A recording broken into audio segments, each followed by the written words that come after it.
In this lecture, we will see the details about Excel's status bar. Status bar is at the bottom of your open workbook.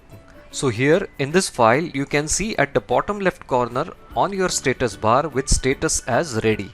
This means this newly opened workbook is now ready for us to work on. There are so many other things which you will see on status bar. For that purpose, we will open one more file with some data in it. So we have this workbook with some data for dealer wise sales of 3 months.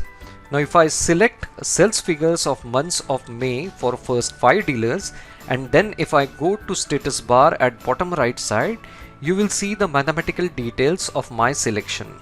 It will show average, count, as well as sum for selected figures. If I change the selection, like if I select more cells from month of April, you will notice the change in all three mathematical findings as per selected cells.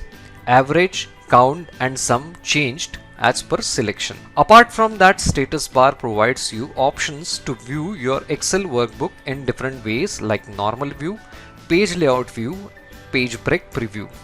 Also, it has zoom slider so that you can zoom in or zoom out of your worksheet as per your requirement. And to show you what is the current zoom level of your workbook, it has indicator on the right which is showing the current zoom level in this case as 136%. So in this way, status bar will always keep you updated with what's happening in your workbook and will try to provide you with max possible information.